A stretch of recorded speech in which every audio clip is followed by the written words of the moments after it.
네, 안녕하십니까. 이것이 계시록이다. 여덟 번째 시간입니다. 네, 오늘은 이제 두 종류의 사람들에 대해서 한번 얘기를 해보겠습니다.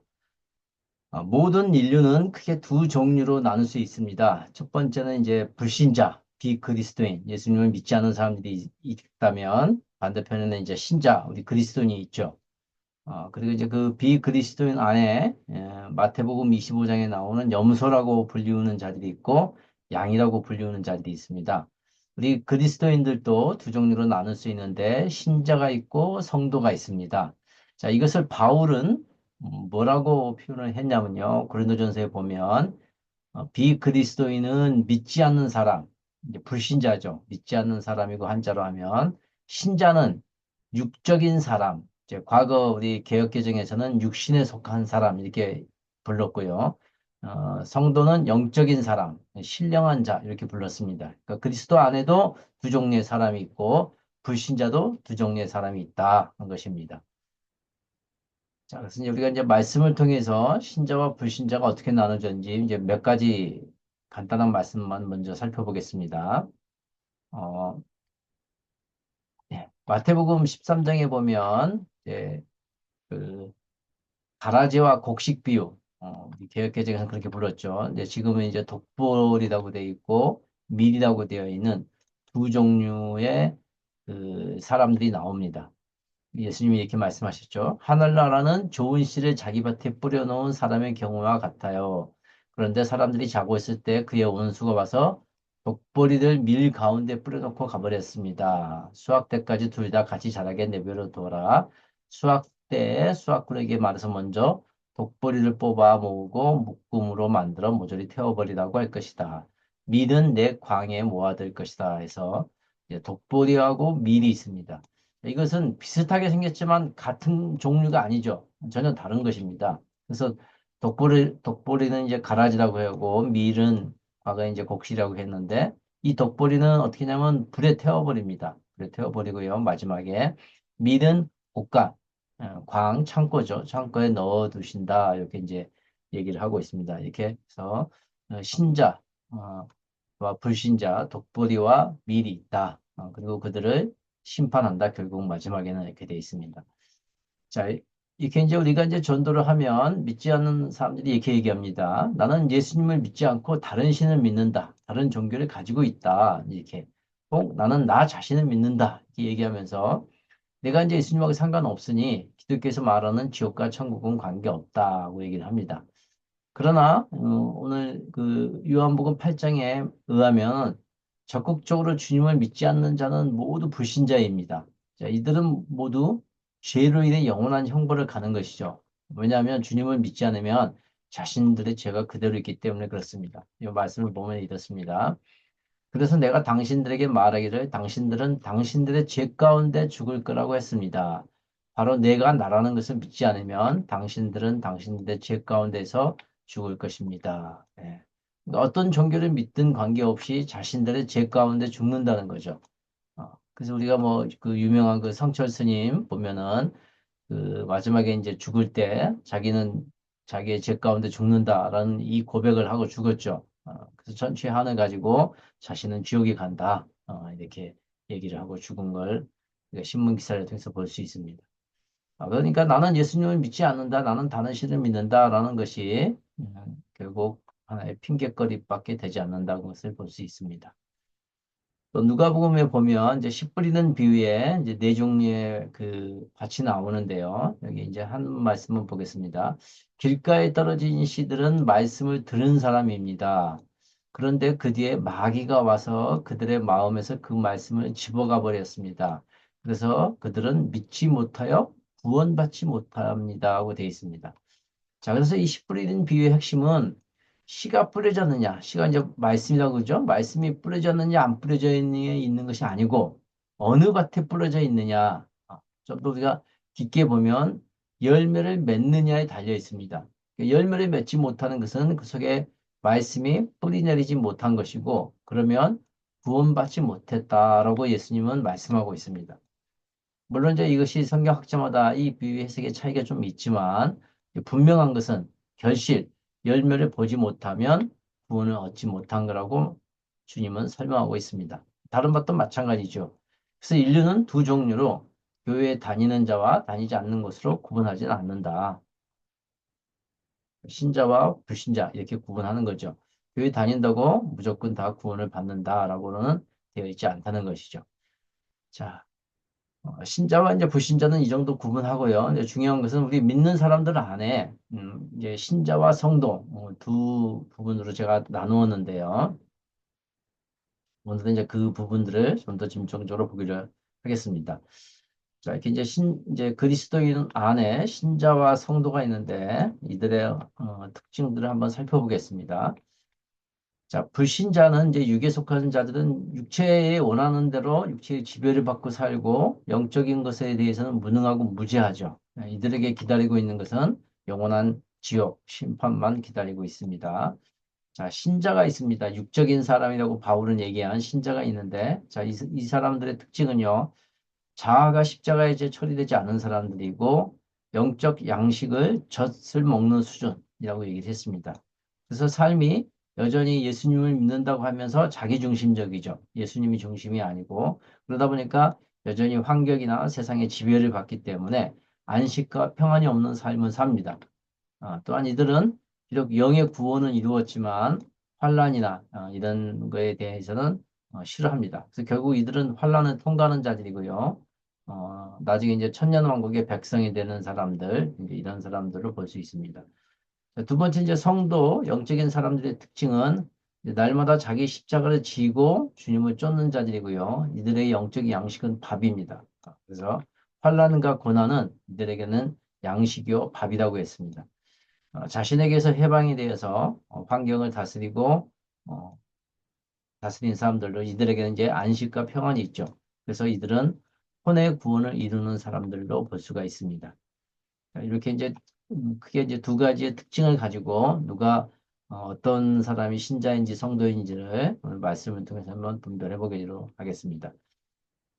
자, 먼저 이제 고린도전서 아까 봤던 그 본문의 말씀을 보면 바울이 이렇게 얘기하고 있습니다. 자, 영적인 사람들이 있습니다. 그런데 고린도 교회 사람들에게 영적인 사람으로 대할 수 없다. 대신 육적인 사람들, 그 육적인 사람들은 불신자가 아니고요. 여기 본문에 설명해놨죠. 그리스도 안에 있는 젖먹이들, 그러니까 이제 신자들이죠. 믿긴 믿는데 아직 젖먹이 수준, 어른아이 갓난아이 수준의 사람들이라는 거죠. 육적인 사람들은. 그래서 나는 여러분에게 젖을 먹게 하고 단단한 음식은 주지 않았습니다. 아직 단단한 음식을 소화할 수 없으니까 그렇습니다. 아직도 여러분은 육적인 사람입니다. 왜냐하면 여러분 가운데 시샘과 분쟁 이런 것들이 있기 때문에 여러분은 육적인 사람들이다. 왜냐하면 사람의 방식대로 살아가고 있기 때문에 그렇죠. 네. 그래서 이제 바울은 고린도 교회를 향해서 영적인 사람이 되어야 하는데 아직도 육적인 사람이다. 이제 이들은 불신자가 아니다. 믿지 않는 자가 아니다. 믿는 자들이기는 하죠. 그렇다면 이제 이런 육적인 그리스도인이 영적인 그리스도인이 되는 기간이 얼마나 걸릴까? 물론 이제 사람마다 처한 환경마다 다르겠지만 예수님 믿는 지 약 한 10년 정도 지나면 육적인 그리스도인에서 벗어나야 한다고 볼 수가 있습니다. 자, 여기에 대해서 진 에드워드가 이렇게 아주 의미 있는 얘기를 했습니다. 내가 그리스도인으로 생활한 지 첫 10년 안에는 너의 영이 혼을 지배하는 지점으로 너를 데려갈 만한 일이 전혀 일어나지 않는다. 그러니까 영이 혼을 지배하는, 그러니까 영적인 사람이 되지는 않는다는 거죠.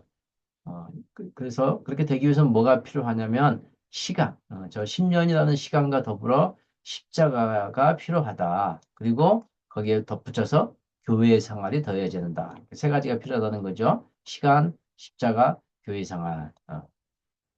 그런 다음에 그리스도와 개인적이고 직접적인 만남이 있어야 하고 좀 더 많은 시간을 기다려야 된다. 그래서 너의 어떤 긍정적인 성품하고 부정적인 성품에 더 많은 십자가의 역사, 십자가의 어떤 고난과 다스림이 있어야 된다.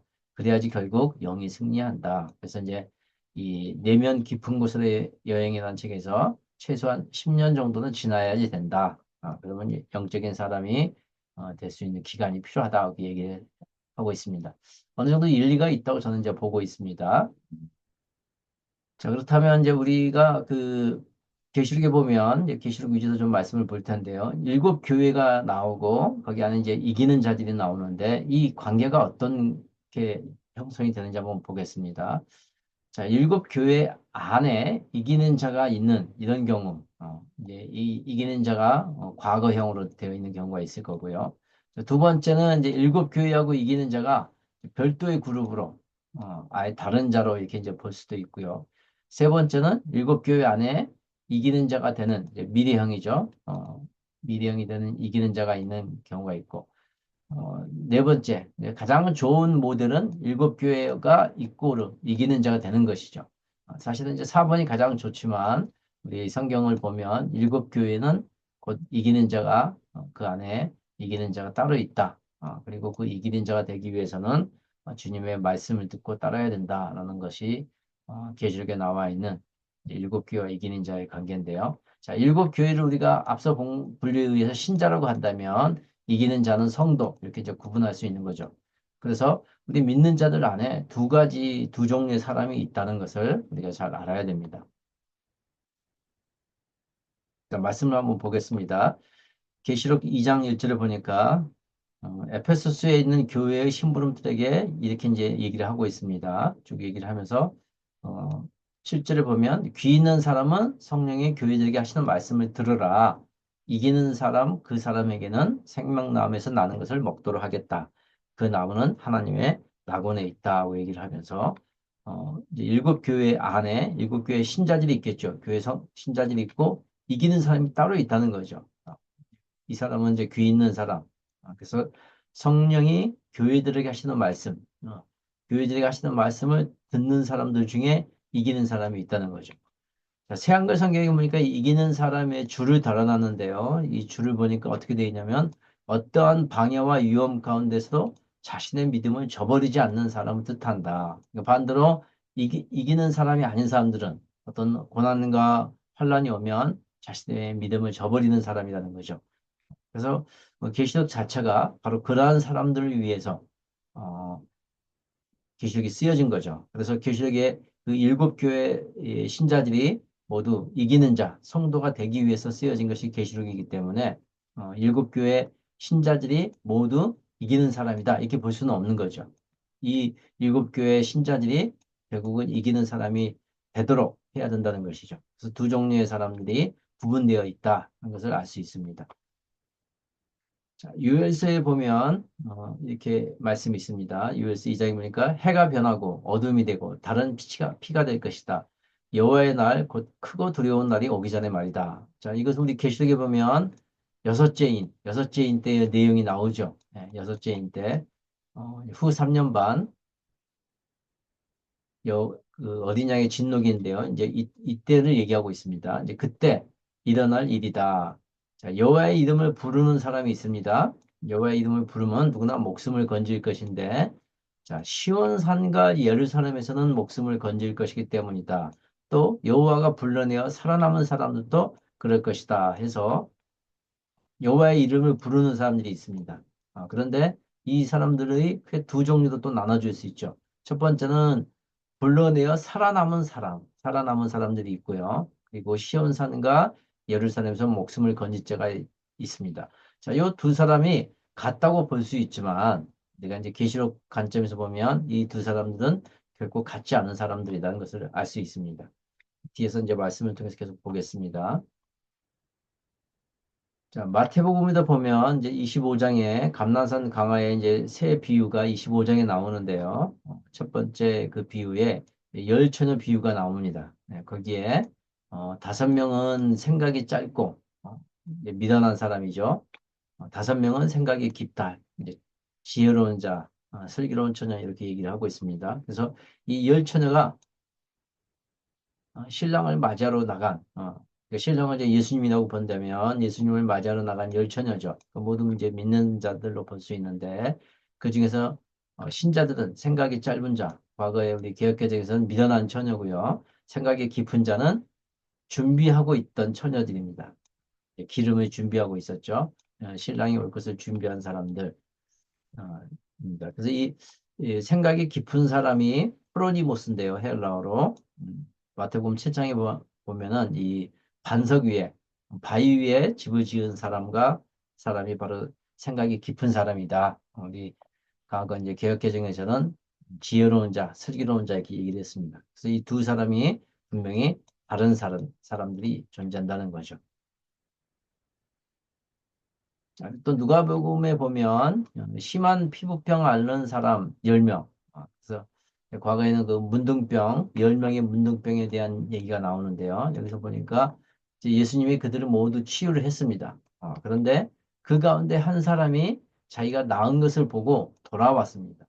10명이 다 자기들이 치유함을 받고 이제 제사장에게 자기 몸을 보이러 갔는데 그중에 한 사람만 돌아와서 하나님께 영광을 돌렸습니다. 그리고 얼굴을 땅에 대고 예수님 발 앞에 엎드려 감사를 드렸죠. 그런데 그는 사마리아 사람이었습니다. 그래서 예수님이 자, 10명이 다 깨끗하게 되지 않았느냐? 그런데 왜 혼자만 왔느냐? 9명은 어디 갔느냐라고 얘기를 한그 말씀이 있습니다. 이건 이제 비유가 아니고 실제 사건인데요. 이렇게 그 열 문둥병자 중에 9명은 다 나섰죠. 9명도. 그 유대인으로 추정이 되는 9명이 신자라면 거기에서 그 돌아온 사람, 사마리아 한 사람은 바로 성도라고 볼 수 있습니다. 그리고 두 사람은 다른 종류의 사람들이죠. 자, 고린도전서에 보면 또 이렇게 되어 있습니다. 고린도 교회는 하나님의 교회에 편지를 보냈는데 그리스도 예수 안에서 거룩해진 분들, 이제 거룩해진 분들이 있습니다. 그분이 누구냐면 부르심을 받은 성도들인 여러분 이렇게 얘기를 하고 있습니다. 그래서 이제 저는 여기서 힌트를 얻어서 이제 우리 신자들을 두 종류로 나누는 거죠. 하나는 성도, 성도, 거룩해진 분들, 부르심을 받은 성도가 있다면 여기 보면 또 다른 종류의 사람들이 나옵니다. 더불어 곳곳에서 예수 그리스도의 이름을 부르며 기도하는 모든 분들이 있죠. 자, 예수 그리스도의 이름을 부르며 기도하는 모든 분들은 신자라고 볼 수 있습니다. 이렇게 두 종류의 사람이 있는 것을 고린도 교회 편지를 통해서도 알 수가 있습니다. 또 에베소에도 마찬가지인데요. 이제 바울이 에페소스에 있는 성도들이요, 이제 성도라고 했죠. 그리고 그리스도 예수를 믿는 분, 이렇게 이제 두 종류의 사람이 있다는 것을 바울이 설명하고 있습니다. 예수 그리스도를 믿는 분들이 있고 성도들이 있다. 자, 데살로니가 후서에도 마찬가지인데요. 거기를 보면 이렇게 되어 있습니다. 우리가 우리 하나님 아버지와 주 예수 그리스도 안에 있는 데살로니가 사람들 교회에 이 편지를 보냅니다. 그래서 이제 데살로니가 사람들의 교회, 사람들이 있죠. 예, 거기에 보면 두 종류의 사람들이 나오는데요. 자, 예수님이 오셔서 자신의 성도들 가운데 영광을 받으시며 또 모든 믿는 사람들 가운데 경탄을 받으실 때 그렇게 될 것입니다. 그래서 두 종류의 사람들을 얘기하고 있죠. 첫 번째는 이제 신자들, 모든 믿는 사람들이 있는 방면에 자신의 성도라고 불리우는 사람들이 있습니다. 자, 이렇게 바울도 두 종류의 사람들이 있는 것을 계속 그 바울 서신서를 통해서 보면 구분해 놓고 있습니다. 자, 고린도전서 또 3장을 보면 이 두 종류의 사람들이 확실히 구분되는 말씀이 있는데요. 자, 어떤 사람이 있습니다. 어떤 사람, 이제 구원받은 사람인데, 그 기초 위에 금이나 은이나 보석이나 나무나 풀이나 지푸라기, 그래서 6가지 종류가 나오는데, 크게 이제 두 종류로 나눕니다. 금, 은, 보석 한 무리가 있고요. 나무, 풀, 지푸라기가 있는데, 자, 이들은 결국은 이들의 것들이 불을 만날 때, 어, 이 금은 보석이나 나무 풀 지푸라기가 불을 만날 때 그들의 이제 그 정체가 드러납니다. 그래서 불을 나무나 풀이나 지푸라기는 불을 만나면 타서 없어지는 것이죠. 일종의 이제 이것들 하나의 자기들의 공로인데 저마다 한 일이 어떠한 것인지 밝혀지는데 이런 첫 번째 신자와 같은 자들은 다 불에 타버리고요. 두 번째 이제 금은 보석으로 된 사람들은 불을 만나면 더욱 귀해지고 정제해지는 거죠. 더욱 가치가 있어집니다.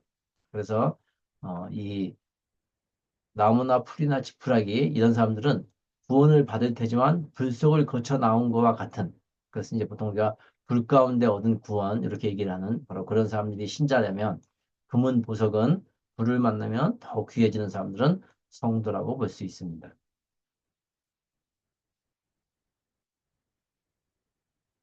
계시록 11장에 보면 이제 성전 측량하는 그 장면이 나오는데요. 이렇게 되어 있습니다. 자, 하나님의 성전과 제단을 재어보라. 그리고 거기 엎드려 절하는 사람들을 헤아려 보라. 그래서 이제 세 종류의 사람이 나옵니다.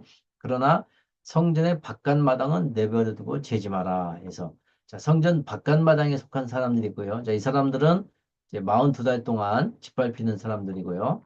자, 하나님의 성전, 제단, 그리고 거기서 엎드려 절하는 사람들, 요 사람들은 성도들입니다. 성도들. 그래서 이 계시록 16장에 보면 이 제단이 말을 하죠. 그 제단이 이제 어떤 그 사람이라는 것을 알 수 있는데, 그걸 어떻게 알 수 있냐면 계시록 6장에 보면 다섯째 인 때 제단 아래 끔찍하게 죽임을 당한 사람들의 영혼들이 있습니다. 이게 순교자들이죠. 그래서 이제 하나님의 성전과 같은 성도들이 있고 제단과 같은 성도들이 있고 또 거기에 엎드려 절하는 성도들이 있는 것이죠.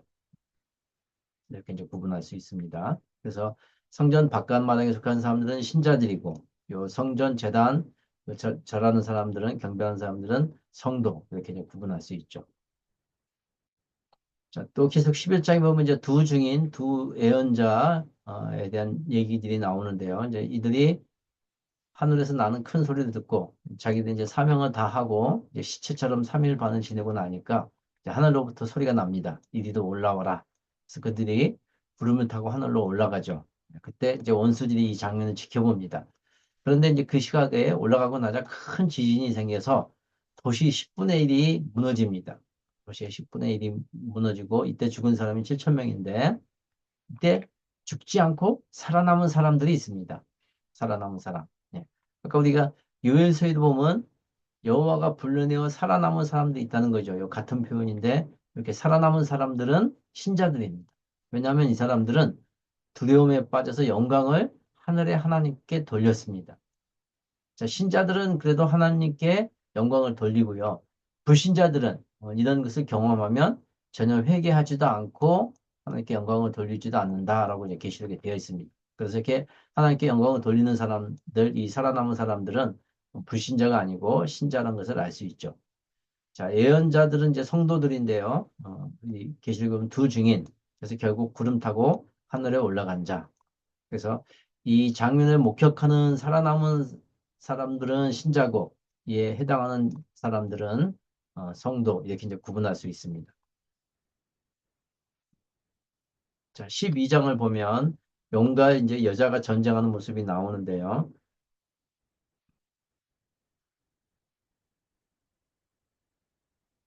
17장에 보면 이렇게 돼 있습니다. 17절을 보면 이렇게 돼 있습니다. 그 용은 이제 그 여자에 대해서 몹시 화가 나서 전쟁을 하는데요. 그 여자의 후손 가운데 남은 사람들이 있습니다. 이 사람들은 어떤 사람이냐면 바로 설명을 하고 있죠. 하나님의 계명을 지키고 예수님의 증언하는 일에 충실한 사람들이라고 하고 있습니다. 자, 그래서 이 여자의 후손들은 신자라고 한다면요. 그 남은 사람들, 하나님의 계명을 지키고 예수의 증언에 충실한 사람들은 성도, 이렇게 이제 볼 수 있습니다. 근데 이제 앞에 보면 11장에 아까 보면 우리가 살아남은 사람들이 있죠. 이 살아남은 사람들하고 12장에 이 남은 사람들하고 과연 같은 사람들인지 다른 사람들인지 말씀 한번 보겠습니다. 자, 11장에 살아남은 자들은요, 노이포이 해서 헬라어로 노이포이라고 하고 이 사람들은 복수로 되어 있습니다. 히브리어로는 사리드 해서 살아남은 자 이렇게 볼 수가 있고요. 자, 이 사람들은 이 두 증인이 승천한 이후에 큰 지진으로부터 살아남은 신자들을 의미하죠. 왜냐하면 하나님께 영광을 돌렸기 때문에 그렇습니다. 그런데 요 12장에 남은 사람들은 노이폰 스페르마토스에서 이 단수입니다, 단수. 우리 이제 새한글 성경에서는 여기 복수로 이렇게 표기를 했는데요. 이거 좀 번역을 잘못한 것 같습니다. 그래서 이 사람들은 남은 사람입니다. 물론 이제 이게 이 집단 명사로 전체를 얘기하지만, 어, 이, 이 단수로 되어 있습니다. 자, 이 사람들은 어떤 사람들이냐면, 하나님의 계명을 지키고 예수의 증거를 가진, 충실한 사람들, 바로 성도들을 의미하죠. 자, 이 사람들은 용과 직접 싸우는 사람들이죠. 이 살아남은 사람들은 뭐 용과 싸우거나 뭐 이런 사람들이 아니고 모든 것을 이제 지켜본 사람들이죠. 그래서 요 11장에 살아남은 사람들, 12장에 남은 사람들은 다른 사람들이다. 그래서 우리가 아까 요에스 2장에서도 보면 살아남은 사람들이 있죠. 이제 그 사람들은 여기에 속한 사람들이죠. 그리고 요에스 2장에 나오는 시온 사는가 예루살렘에 속한 사람들은 여기에 속한 사람들. 이렇게 이제 구분할 수가 있습니다. 자, 계시록 7장에 보면 이제 14만 4천 명에 대한 얘기들이 나오는데요. 이게 되어 있습니다. 우리가 우리 하나님의 종들이라고 되어 있습니다. 하나님의 종들입니다. 첫 번째가 이마에 인증 도장을 찍어 표시할 때까지 말이요. 또 나는 인증 도장을 받은 사람, 인증받은 사람의 수가 얼마인지를 들었는데 14만 4천 명이다. 들었습니다. 그래서 이제 각 지파별로 12,000명씩 골고루 나오는 장면들을 볼 수 있고요. 그리고 이제 7장 후반부에 보면 이런 일이 있는 뒤에, 그러니까 앞에 요 14만 4천 명이 인치는 사건 뒤에, 후에 또 다른 무리가 있다는 거죠. 이제 큰 무리라고 되어 있습니다.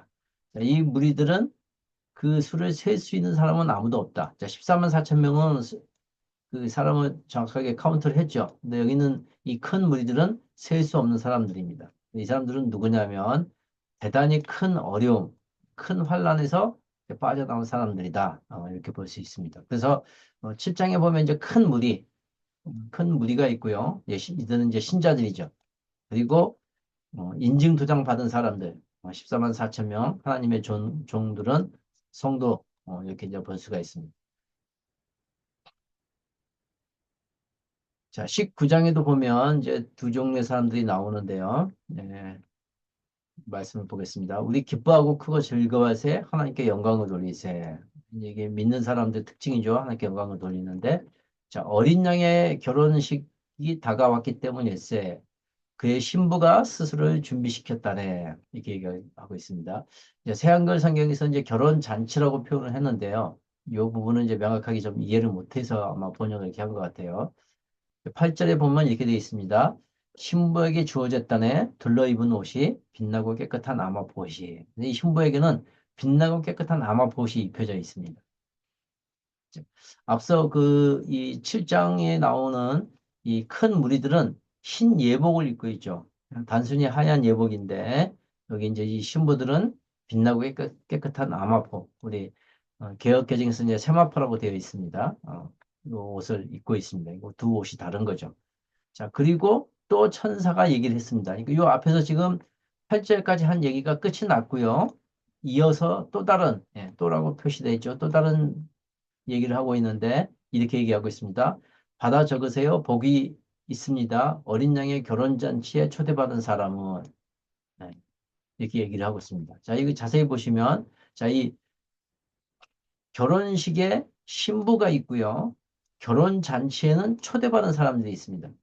요 초대받은 사람하고 신부는 완전히 다르죠. 우리가 문장의 어떤 의미들만 봐도 완전히 다릅니다. 그래서 이 어린 양의 결혼잔치에 초대받은 사람은 누구죠? 보통 우리가 하객 그럽니다. 하객. 이제 결혼 시즌이 돼서 이제 결혼 청첩장이 많이 오는데요. 우리가 이제 거기 참석하는 사람들은 하객이죠. 초대받은 사람들. 이거 이제 원어로 보면 테이프노토 가모스. 그래서 영어로 보면 메아리지 서퍼. 그래서 결혼 잔치 이렇게 이제 영어로 분명히 구분이 되어 있습니다. 우리 개역 개정에서는 혼인식하고 잘 표현을 했는데 이제 새한글 성경으로 가면서 또 이 부분을 정확하게 해석을 못했습니다. 왜냐하면 이제 이런 그 의미들을 정확하게 이해하지 못하고 번역을 하다 보니까 이렇게 되어 있습니다. 자, 어린 양의 결혼식, 결혼식에 참석하는 신부는 결혼식은 가모스입니다. 이 앞에 결혼 잔치는 테이프논이라고 해서 이 만찬, 잔치가 있고 결혼식에는 그냥 가모스라고 합니다. 영어로도 보면 이제 메리지 웨딩. 그래서 이 두 개는 분명히 다르고 거기 참석하는 사람도 다르죠. 초대받은 사람하고 신부하고는 같을 수가 없죠. 어, 이제 뭐 다음 주에 이제 저도 우리 결혼식에 이제 한 군데 가야 되는데 제가 거기 초대받아서 가는데 저는 하객일 뿐이죠. 제가 거기 초대받았는데 가서 제가 신랑으로 갈 수는 없죠. 신랑이나 신부로는 갈 수 없는 거니까 이 두 사람은 엄연히 다른 사람입니다. 그래서 결혼잔치에 초대받은 사람은 신자고요. 결혼식의 신부는 성도죠. 이렇게 두 종류의 사람들이 명확하게 구분되어 있습니다. 자, 혼인식하고 혼인잔치의 차이가 뭐냐면, 이제 간단하게 보면, 자, 혼인식은 성부 하나님이 다 주최는 하지만 아버지가 이 혼인식하고 혼인잔치를 다 주최하지만 이제 장소가 조금 다릅니다.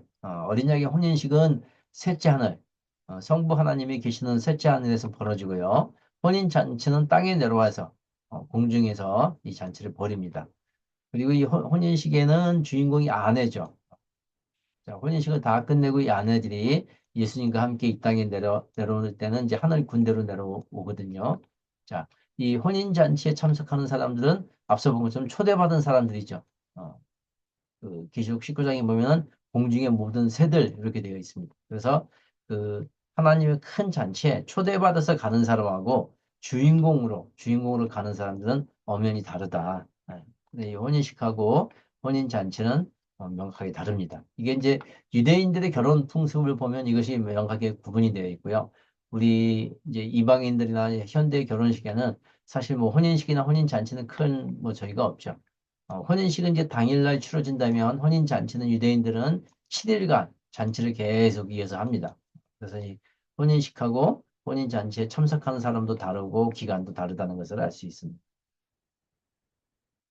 자, 계시록 20장을 이제 보겠습니다. 이제 천년 왕국의 그 왕들을 표현하는 그 말씀인데요. 자, 임금 자리들이 있고요. 거기에는 사람들이 앉아 있었다.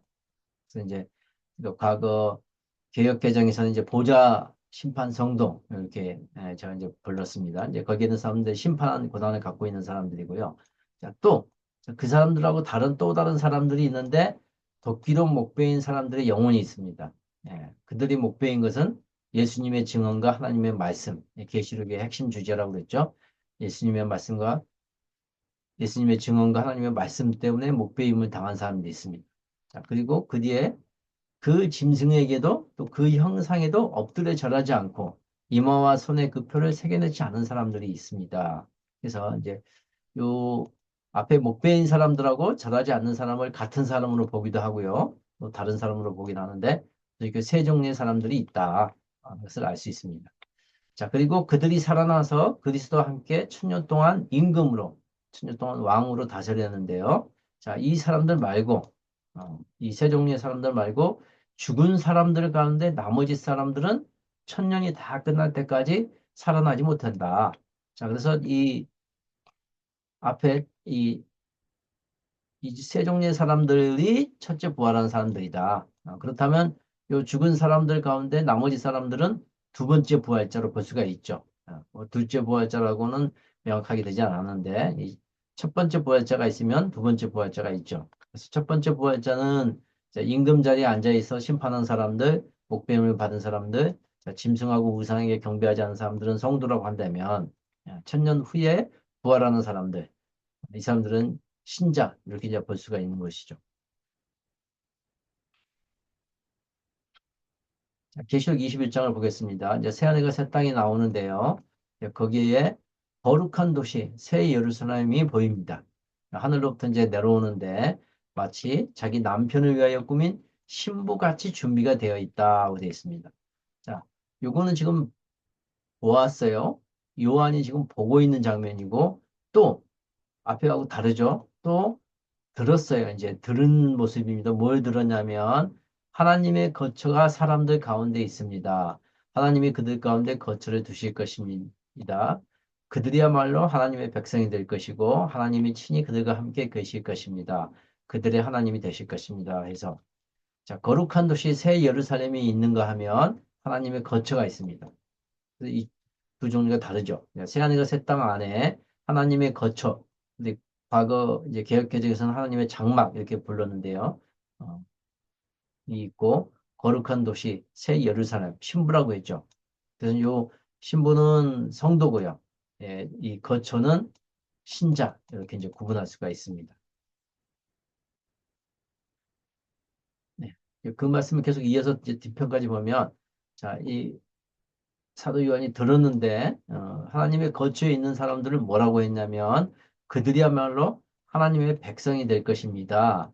어, 하나님이 친히 그들과 함께 계실 거고요. 그들의 하나님이 되실 것이라고 했는데 7절에 보면 이기는 사람들이 나옵니다. 계시록 2장 3장에 나왔던 이기는 사람이 다시 등장하는데요. 자, 이 이기는 사람들은 이것들을 물려받을 것입니다. 이제 상속을 받는 거죠. 나는 그에게 하나님이 되고 그는 나에게 아들, 딸이 될 것입니다. 그래서 하나님의 백성이 되는 사람들이 있고요. 아들, 딸, 자녀가 되는 사람들이 있습니다. 자, 그래서 새하늘과 새 땅의 안에 하나님의 백성이 있고요. 하나님의 아들, 딸, 이기는 사람이 있습니다. 두 종류의 사람이 다르죠. 백성하고 아들, 딸은 뭐 천지 차이입니다. 그래서 이제 하나님의 백성을 신자라고 한다면 이기는 사람은 성도라고 합니다. 자, 이렇게 해서 우리가 이제 간단하게 신자와 성도들을 봤는데요. 이제 계시록에 보면 이렇게 거의 매 장마다 성도와 신자를 구분해서 설명을 하고 있습니다. 복음서도 마찬가지고 다른 우리 성경들도 분명히 이제 성도와 신자가 있다. 그래서 모든 믿는 사람이 저절로 성도가 되는 것이 아니다. 그러니까 계시록 말씀을 통해서 보면 반드시 이기는 자, 이기는 자는 것은 싸워서 이기는 자를 얘기하는 것이죠. 싸우지 않고 저절로 이기는 경우도 없잖아 있지만 이제 부전승이라고 해서 대부분 싸워서 이기는 자, 그 사람들이 성도들입니다. 그래서 이 계시록의 목적은 모든 일곱 교회 신자들이 전부 성도, 이기는 자가 되는 것이 계시록이 쓰여진 주 목적이다. 이렇게 이제 볼 수가 있습니다. 네, 오늘 여기까지 하고 마치겠습니다. 네, 감사합니다. 예, 수고했습니다.